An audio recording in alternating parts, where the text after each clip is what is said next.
Welcome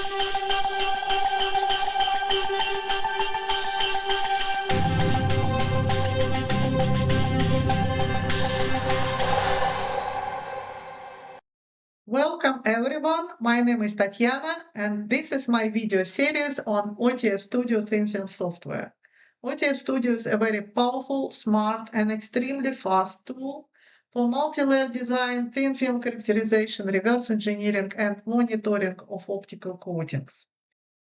Electric field evaluation is important because it shows how light behaves inside the coating and where the design is most sensitive. Electric field distribution matters for coatings in which the internal field level directly affects performance, damage threshold, or sensing efficiency. The most typical applications are laser-related multi-layer designs and multi-layer coatings used in sensors. OTF Studio can evaluate the distribution of the electric field amplitude and phase in the loaded design structure. The electric field amplitude is normalized to the amplitude of the incident wave. We can see here the evaluation panel of electric field in OTF Studio. The combined plot shows the electric field distribution on the left y-axis together with the refractive index profile on the right y-axis.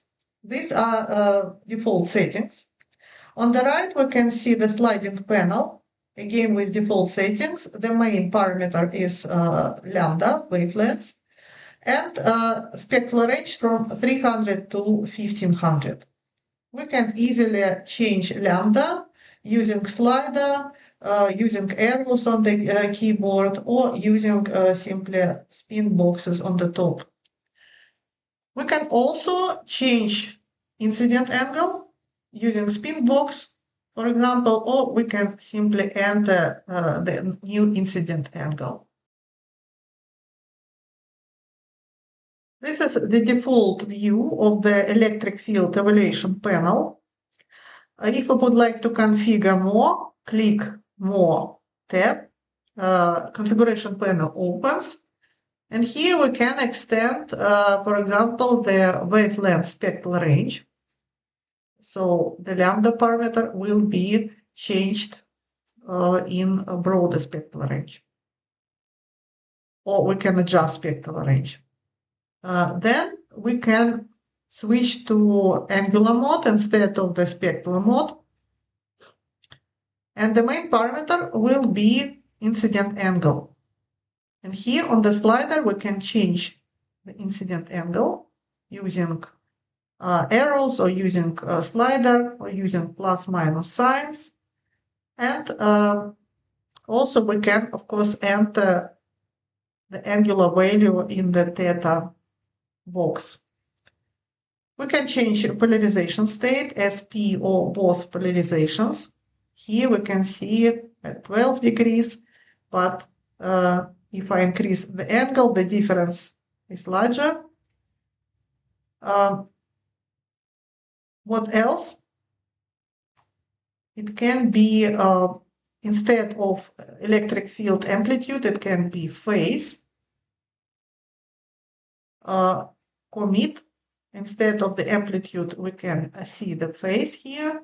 And do the same, we can specify incident angle and spectral parameters.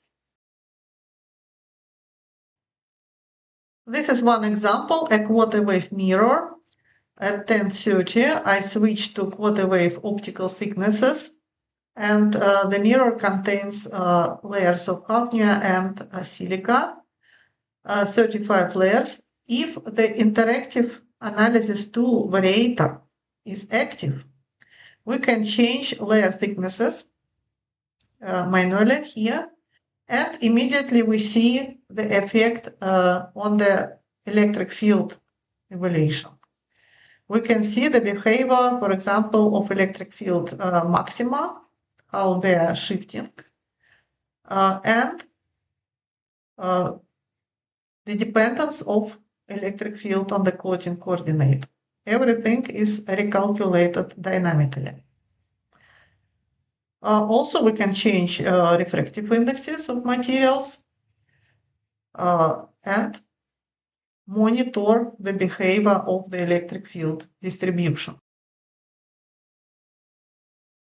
In one of my previous videos, I showed how to optimize a multi-layer design, a high reflector with respect to high reflectance target and electric field target.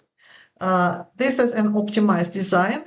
We can see that electric field maxima are shifted to low index layers.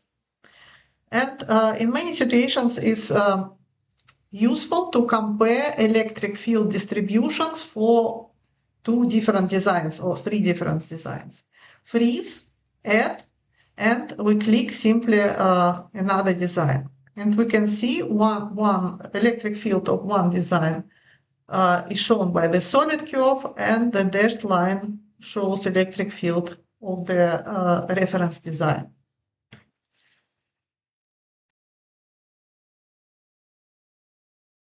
In many situations, for laser-related coatings, it can be useful to estimate laser damage threshold in multi-layer designs. In OTF Studio, you can estimate LDT using the published electric field limited model. The reference is in the video description. The model requires intrinsic LDT values of the layer materials that can be known from experiments. The intrinsic values can be specified in the layer materials editor, additional subpanel. For hafnium, I enter 1.25 joule per square centimeter, and for silica 2.26 commit. Then I reload both materials, and here on the top under the title, we can see the estimation of LDT, and also in addition the layer material and the layer number with the maximum LDT. If the interactive analysis tool Variator is active, we can change layer thicknesses of the design, and the LDT estimation on the electric field panel is recalculated and updated dynamically. So we can see what's going on with the electric field distribution. We can see where electric field maxima and minima, and we can see this LDT estimation. If we optimize a design using electric field target, I go back to my previous quarter wave design and optimize it, refine it using electric field target. We can see that electric field changed, and laser damage threshold estimation changed and shows now high values. I hope you find this video useful. Many thanks for watching. If you have questions, you are welcome to contact me, and see you in the next video. Bye!